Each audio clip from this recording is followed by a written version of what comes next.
Now, for more on the problems faced by labor workforces around the world, I'm now joined by Tulsi Narayanasamy from London. She's the head of labor rights at the Business and Human Rights Resource Centre, an organization that promotes human rights in business. It's great to have you, Tulsi. Thank you. So first of all, I want to ask you about your research on garment workers. So what are some of the challenges that you've seen these workers are facing now that shops are closed and demand has really fallen? Really, what we're seeing under this pandemic is the structural inequalities that face some of the most vulnerable workers laid bare, and garment workers, that make up around 40 to 60 million workers worldwide, are really bearing the brunt of this crisis. So as the shops closed down in many countries, what the brands did was to cancel orders. So these are for goods and clothes already made by these workers. And what ended up happening was, in light of the cancellation, workers haven't been paid their wages for March, and they were laid off with no safety net whatsoever. And as you've already discussed on the show, what ended up happening with these workers, predominantly being migrant workers, is they've been left stranded with no safety net at all, far away from their homes and with no food. So there really is a humanitarian crisis on the back of what international fashion brands have done. It's been irresponsible business conduct by some of these brands. And while there are some brands that have taken the steps in order to protect the suppliers, these factories in their supply chains, by saying that they will pay for orders already made, that's really the bare minimum that we should be expecting from companies like this. I'd like to ask you about what kind of wage model is currently being used with these factories. Have you been seeing that it's changed as a result of the pandemic?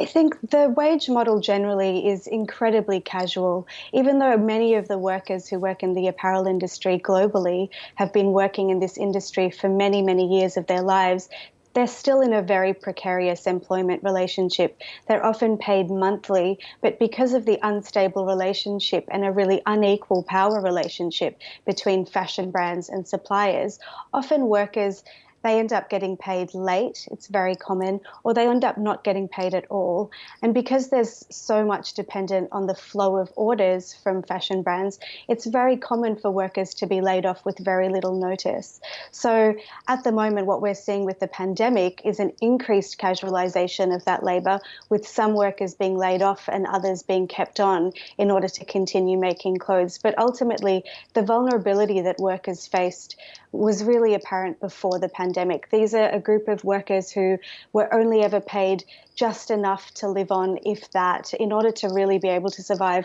workers had to pay overtime, had to be paid overtime, I should say, and so that they were working, kind of 12 to 16-hour days in order to have enough to live on.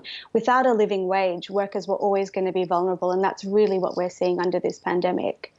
Have we seen any international pressure on these brands? I mean, you mentioned a little bit about what they're doing and paying workers, but what more should they be doing? So at the bare minimum, there is an incredible group of organisations, workers, unions, labour rights groups, demanding that all brands step up and pay for the orders that have already been made. Some brands have, as I said, and others haven't. But there are also demands to go beyond that. There are groups based across Asia who have been demanding that brands put money into a fund in order to support workers for this 60 to 90-day period where they're facing no wages. As I said, even though most workers worked for most of March, they still haven't been paid those March wages.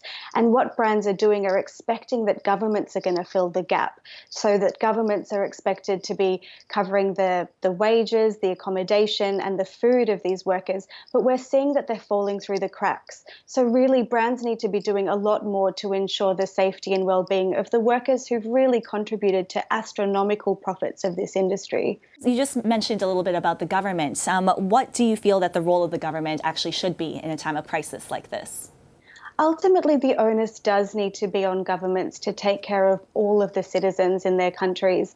But as migrant workers and garment workers have already been the kinds of people that have fallen through the cracks, brands in the apparel industry need to step up and recognize that this is what's happening. So, for example, what we're seeing is in the Philippines, in free trade zones there, brands who have had long-standing relationships with factories are saying that, we're aware that the Philippine government are really going to be looking after these workers by providing them with wage subsidies. But if wage subsidies are made for only small businesses with only 100 or 200 workers, those workers working in factories that are much larger than that aren't protected by this government subsidy or protection. And brands really need to understand that workers are falling through the cracks. It's a really similar situation in India, where internal migrant workers are working far away from their home states. And while there might be protections provided by the government in their home states in the form of rations or other benefits, if they're far away from their home states, they're not able to access that. So again, they're falling through the cracks.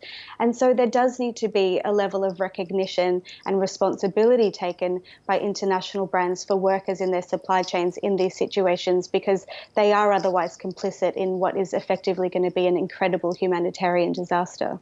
And considering that the situation is just so serious at this moment, is there anything positive that you've seen in terms of either organizations, different kinds of organizations stepping up, or the public or unions to be able to be that support network for these workers?